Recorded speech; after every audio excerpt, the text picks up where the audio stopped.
Introducing the Lisa Chill Collection, your answer to hot nights. These mattresses beat the heat with ultra-cool covers, whisking away heat for the perfect sleep temperature. Save up to $460 on Chill mattresses and get 2 free pillows when you shop now.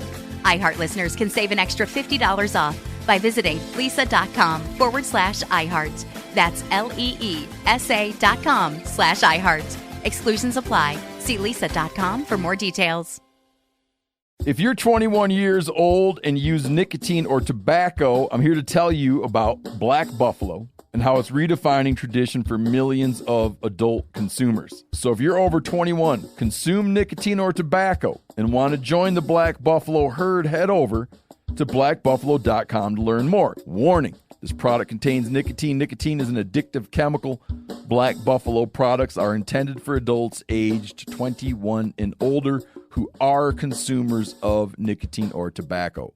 It's time to get inside the Giants Huddle. Let's go, let's go, let's go. On Giants.com. I like it. And the Giants mobile app. Boom, give me some juice. Part of the Giants Podcast Network. Let's roll. Welcome to the newest edition of the Giants Huddle Podcast. I'm John Schmeelk. It's all brought to you by Citizens, the official bank of the Giants. I'm John Schmeelk. He's been joining us for darn near a decade now. He is Matt Miller. He is now one of the great draft analysts over at ESPN. Matt, it's good to see you, man.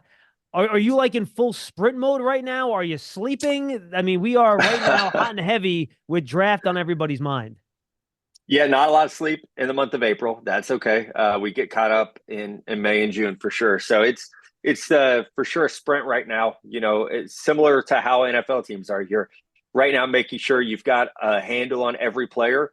That's the hard part for me right now, is living in that fear of a player's name being called on day 3 that you don't have notes on. So checking my list multiple times. I'm a week away from having to file my final rankings as well. So I want to make sure that, you know, when you're tracking 500 players, guys can slip through the cracks. And I'm literally going line by line on my rankings list to make sure that I didn't hit a 4 instead of a 6 on a grade or something and accidentally move a guy down 100 spots.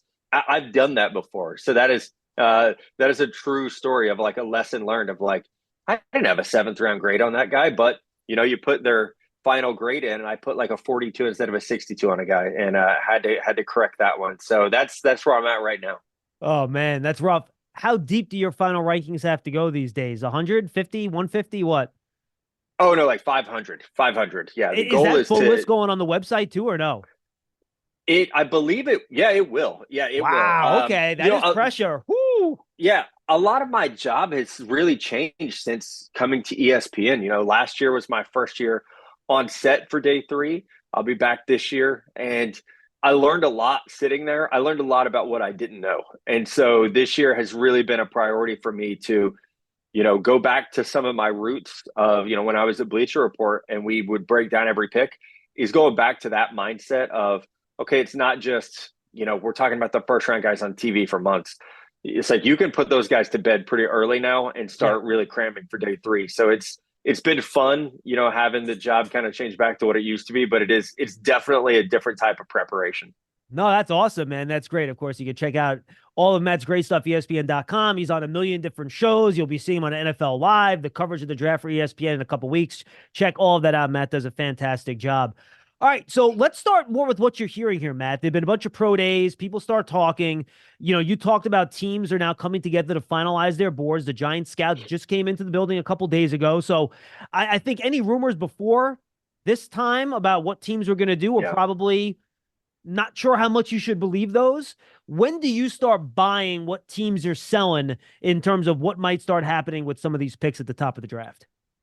Yeah, I think it really depends on who you talk to within that team. You know, if I had a conversation a month ago with the general manager, I feel really good about that information at that time, with the understanding that a lot can and probably should change as we get through pro days, we get through, 30 visits, teams get through the tape. You understand that information can change. So there are, certainly, like right now, I'm buying some of the things that I'm being sold. It just depends on where it's coming from. And I think that's the key, is understanding who has information when. During the season, area scouts are invaluable for helping us find players and having those discussions about players where, Like, none of that means that the New York Giants are going to draft a guy. It just is helpful because they're running through those areas. Hey, tell me about Cody Schrader from Missouri. Boom. We can have that conversation. It has nothing to do with that team having interest in that particular prospect. This time of year, I think you get more pointed, more narrowed in your focus of, are there any guys that you've eliminated from your board? Are there any guys that I need to know about medically that maybe I wasn't aware of? So that is a lot of the conversations I'm having right now. It's never as pointed as, hey, Joe, who are you guys drafting at 6 overall? I would love for it to be that way. Maybe some people have that type of access. I don't. That would be awesome. But it's, trying to I use this analogy the other day. It's like taking a puzzle and dumping it on a table upside down and trying to, your job this time of year is to be able to get enough information to flip those pieces over. That's what you're trying to do. It's just, get a nugget so you can flip a piece over and hopefully get closer to putting that puzzle together. All right, so give me a sense then. I think we feel pretty good about the Caleb Williams going number 1 overall to the Bears, I feel really right? good about that. Yep. I agree. All right, I think we feel really good about the Commanders taking a quarterback. I don't know if we feel really good about who that quarterback is. And then the Patriots at 3, it seems somewhat nebulous as to what they're going to do. So what are your thoughts here for how these first 5 picks are going to go? How heavy are Arizona and the Chargers trying to get out of there? Just so the Giant fans had an idea of what might be sitting there waiting for them when they eventually do pick at 6. Yeah, so Caleb 1, I feel that hasn't changed. I don't think it's going to. Number 2 gets interesting because it will be a quarterback. I feel like 90% Jaden Daniels, and then, maybe 85% Jaden Daniels. There's always that little piece of you is like, well, maybe, it's like, but it does feel like things are trending in that direction. 3, as you said, anyone's guess. Nothing has changed with the New England Patriots as far as that goes. Anyone's guess. They could take a quarterback. They could trade. I think those are the 2 options, quarterback or trade. And it may come down to, who's on the clock. It might literally be, hey, we like Jaden Daniels. If he's there, we'll draft him. If he's not, we'll trade out. It might be we like Drake May. If he's there, we'll draft him. If not, we'll trade out. It might be that they like 4 quarterbacks in this draft and say, okay, we're in a great spot. We'll draft one. So I think with New England, there's not a lot of intel. There's, we have a lot of people in decision-making roles that have never been before. Elliot Wolf is the de facto general manager. You can go back and look at all the places he's been to try to get some ideas about what they'll do. He's never been a decision maker. So you have no idea, what he's thinking or what his, kind of priorities might be. And then you mentioned Arizona and the Chargers at 4 and 5 are in fantastic spots to potentially trade out, especially Arizona, because they also have pick 27 in the first round. And we know that Monty Ossenfort loves to wheel and deal. He loves to answer that phone on draft day. So we could see, I think that, all the prevailing wisdom right now is that Arizona would trade out with the Minnesota Vikings, who have picks 11 and 23 now because of their trade with Houston Texans, and would be able to, move up the board to get that quarterback. But it is anyone's guess right now what happens. I think 3, 4, and 5, which is great news for Giants fans. 3, 4, and 5 are kind of the pivot points of this draft where everything could get crazy. Yeah, it could. And I think where I'm sitting right now, man, and we were talking about this the other day on Big Blue Kickoff Live, if the Giants, and again, I don't know what the front office is thinking, what they think about the individual quarterbacks. We're talking theoretical here. If they want a quarterback, they're going to have to move up to get that player, right? They're not going to be able to sit there at 6. You agree with that, right? And that's the way it looks right now. You at least have to protect your flank. You want to make sure that the Vikings or the Broncos or someone else aren't coming up to get that quarterback is essentially where you're at. So, if it was a draft with no trades, you could probably sit at 6 and get that 4th quarterback. But there are trades. And I think Arizona and the Chargers have really kind of signaled that they're open for business. And here's the problem. The demand for the quarterback is so high, right? There are years where teams, they can draft a quarterback. But you have teams in the Vikings, not even to mention the first 2 teams picking the Patriots, teams like the Vikings and the Broncos and the Raiders, who I would classify, maybe my classification is wrong. If I were them, I'd be desperate for a quarterback. I don't think you're sitting there like, we're cool. We're going to go into the year. We're fine with this. Right. So I almost feel like if the Giants do want to move up to 3 or 4, the competition's so heavy, that's going to cost more than the 3 2s, right, that the Jets paid to move up to get Darnold. I mean, the conversation starts with your 1 next year, and then it's, all right, plus how many other mid-round or first-round picks, even just to move up a couple of spots, just because the offers for, I think, those other three teams are going to be so huge. Yeah, and right now you're competing with Minnesota, who has 2 firsts this year. That's the rub. And the Giants, you make a trade for Brian Burns, you give up a 2nd-round pick. I love that move, but that's draft capital that you could have used to move up for a quarterback. So it's part of the calculus when trying to decide who can move up, who's likely to move up. The Vikings right now are desperate, and they have the draft capital that matches that. And so I think that's where, when you talk about a potential Giants move up, that's where, it's wild how much one signing will affect your, kind of mentality about a team. Signing Drew Lock to me says, that almost took New York off the board for a quarterback in the 1st round, certainly for me. Not because I think Drew Lock is, a top 10 NFL quarterback or a top 15 NFL quarterback, certainly. But, the return of Daniel Jones and adding Drew Lock, that's a lot of capital to put into a quarterback if you didn't trade up to get one. That's a lot of invested in the quarterback position, which most important position in sports. You want a lot invested there. But it's at least something that's been in the back of my mind when thinking about which teams will be aggressive in getting that quarterback. You love turf. You're good at it. So you start a turf biz. Business grows, your savings grow. Become the most celebrated name in turf. Are you ready for all that life brings?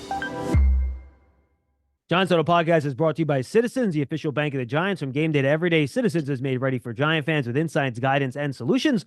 Learn more at citizensbank.com. We did a mock draft, Tony Pauline and I, on our draft season podcast, Matt, and I thought, had a pretty realistic scenario where the quarterbacks go the first 4, the Vikings trade up to 4 with Arizona to get the 4th quarterback. Yeah. Then the Chargers with Jim Harbaugh say, we're going to take Joe Alt. And what that meant is that the Giants, Marvin Harrison Jr. is sitting there at 5. Whoa. How realistic do you think it is that all 3 of those wide receivers could be sitting there at 6 for the Giants? Certainly realistic. Yeah. I don't want to say it's likely, but it's probable. It's definitely that scenario. That's the scenario, of like, yep, that happens. That's realistic. We could see that. And you're sitting there with, all the wide receivers on the board. I saw Jim Harbaugh say this morning, having the 5th pick, if all 4 quarterbacks are gone, it's like having the 1st overall pick. Well, this would be like Joe Schoen having the 1st overall pick, because the offensive tackle is not going to affect what the New York Giants would do at this spot. So a great situation to be in. I think all 3 of these guys would complement this offense really well. They would complement what, the existing players who are there. I don't know if you remember, I was a huge Jalen Hyatt fan last year. I can't wait to see him in a full season. Wan'Dale Robinson, such a good, offensive weapon type player.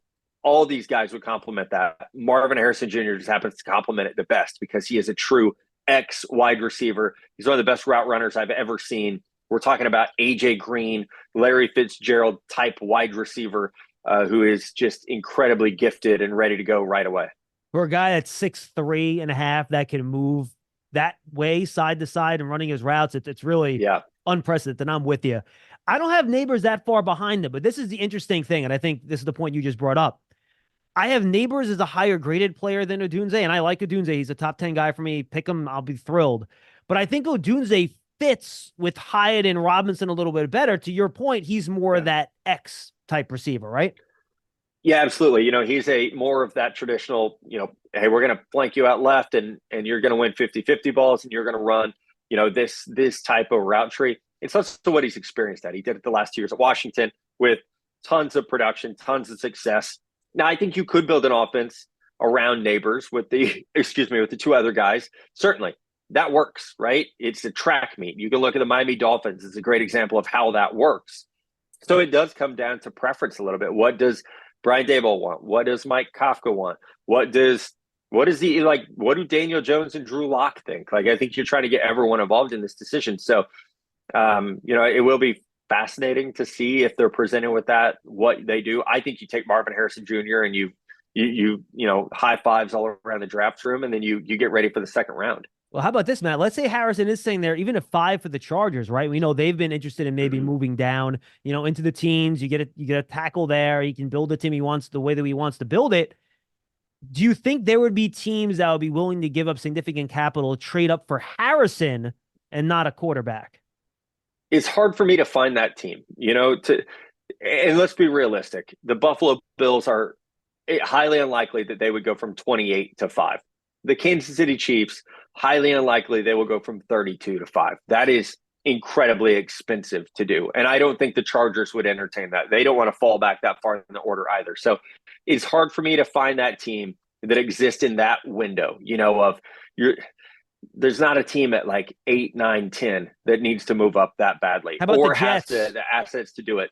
They don't have a second round pick though, Oh, right? that's a good So it's point. like, and as all in as they are, they have to start thinking about, at some point, they have to think about the future. I would think at some point, right? Do they? You would think they have to. So, it's just there's not a lot of teams that are in that window to move back from 5 to where you feel like you're getting a good return on investment and you're staying in your window to get whether it be a tackle or a wide receiver.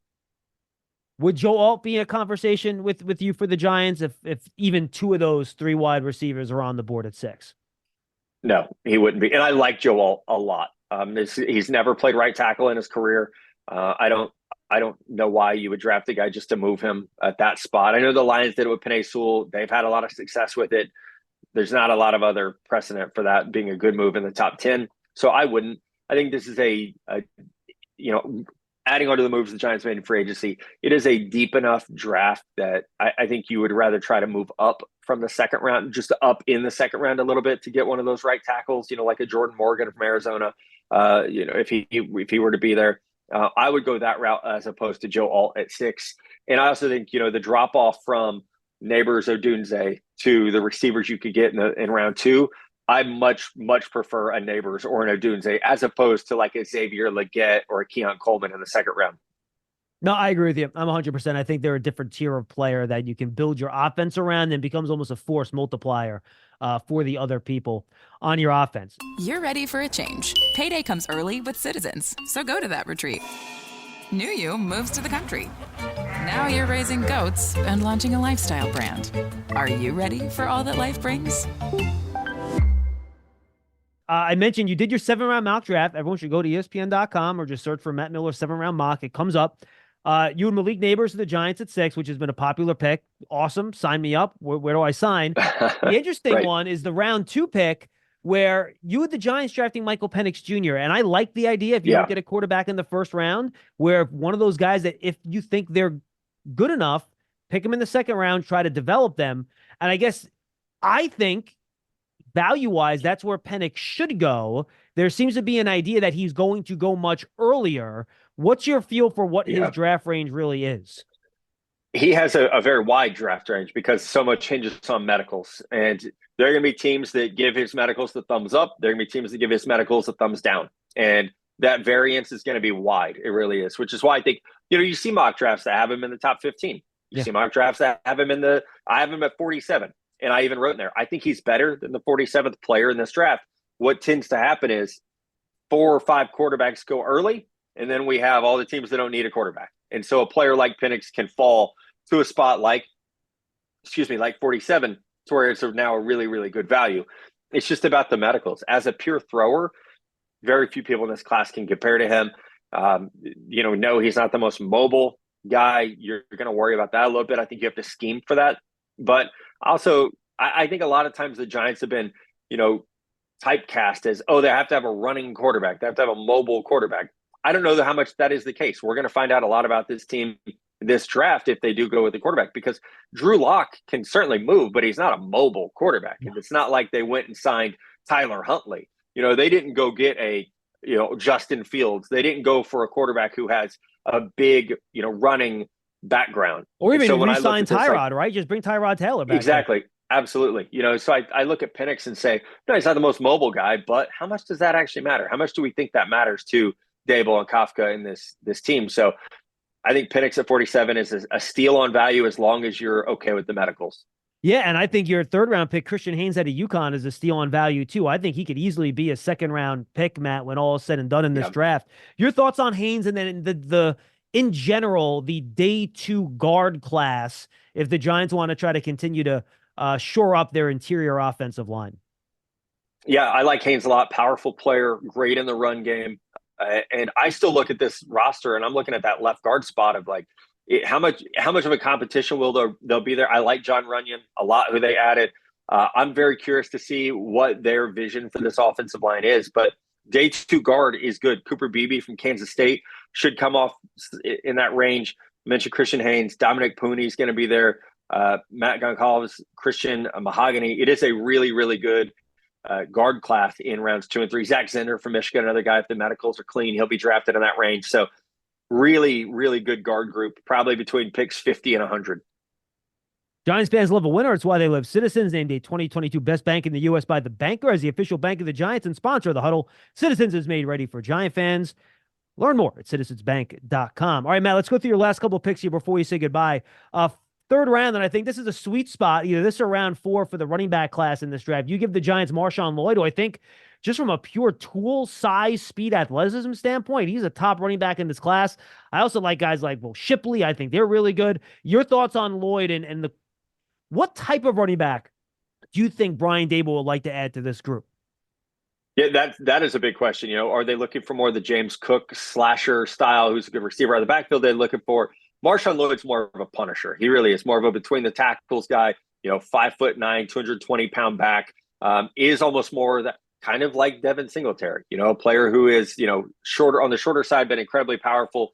He broke out at USC after starting his career at South Carolina, and proved to be, I think, one of the more decisive runners in this class. Has really, really good vision, whether that be off tackle or inside zone type plays. So huge fan of Lloyd. He's not my top running back. I have Jonathan Brooks there, but I know some teams believe he is the top back in this class. So again, you're drafting someone, I think, similar in style to Singletary, but has higher upside coming into the NFL.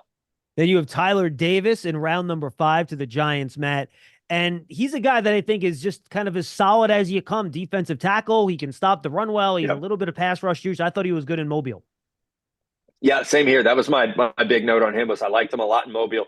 Kind of under the radar for that Clemson D-line this past year, but someone I know, I was talking to scouts about him a year ago, because there was a thought that he would have been in that 2023 draft class. People were already evaluating him. But he brings more pass rush juice than I think he was able to show at Clemson. I think at times he was asked to, be a run first guy, but go back to his freshman tape when they were loaded up front and he was free to penetrate a little bit more in one gap, and he really, really shined. So again, Dexter Lawrence is great. You've got one tackle spot locked down, but I think Davis could be a guy that's at least a rotational defensive tackle. And then finally, Matt, and we're gonna hold these to you. Every one of these 7-round mock draft picks have got to be right. All 257. I hope so. Yeah, right. Yeah, you have to hit them all. I mean, it's really not that hard. I don't understand why you can't do it. Right. But the 7th round pick, Willie Drew, cornerback, Virginia State. Give me the lowdown. Yeah, I mean, small school guy, but 5 interceptions. I think 2 years ago, 6 interceptions last year. Had over 30 passes defense the last 2 seasons. And at a small school, that's what I'm always looking for, is do you have dominant production or athleticism? Do you have one or the other? He's got both. And so I think as a late round pick, you want to bet on that upside and that production. And, guys come out of that range all the time that surprise us and become really good NFL players. All right, final question before we say goodbye, Matt. As of what we know now, recording this at around 2:20 on April 4th, what do you think the most likely selection is for the Giants at 6th overall? Oh my goodness. I'll say Malik Neighbors. I'll stick with that one for now.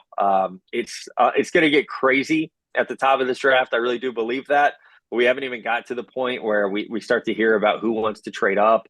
But I'll go Malik Neighbors for now. By the way, I don't think these trades can happen until draft night, by the way. Just for the record, until you know who Washington's taking it to, how are you going to trade up to 3 or even 4? It's tough. You could do a lot of work. You could set the table for the trade, but it's all contingent on, like we were saying in New England, you can have, hey, we like Drake May. If he's gone, we'll trade. Or we like Jaden Daniels. If he's gone, we'll trade. You can do all that. But until Washington makes that pick, we won't know. And that's what makes it fun this year, is we know who the first pick will be. We'll get to have the little celebratory Caleb Williams 10 minutes, and then we're all going to wonder what happens next.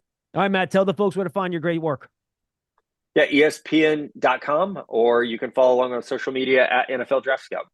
Perfect. Matt, good stuff, my friend. Always good talking to you, brother. Yep, appreciate you, man. Matt Miller, Giants Huddle Podcast. We'll see you next time, everybody. Introducing the Lisa Chill Collection, your answer to hot nights. These mattresses beat the heat with ultra-cool covers, whisking away heat for the perfect sleep temperature. Save up to $460 on Chill mattresses and get 2 free pillows when you shop now. iHeart listeners can save an extra $50 off by visiting lisa.com/iHeart. That's LEESA.com/iHeart. Exclusions apply. See lisa.com for more details. Looking for a better solution to keep your firearms in high-performance condition? Visit RiptideArmory.com for the most advanced proprietary gun cleaning formula on the market. Right now, get up to $40 off any cleaning kit for a limited time on RiptideArmory.com and take advantage of this amazing deal today. Riptide's 2-step cleaning kit offers state-of-the-art technology and guaranteed satisfaction. Riptide Armory is a veteran-founded business, and you can trust that all chemicals are American-made and quality tested. Shop RiptideArmory.com.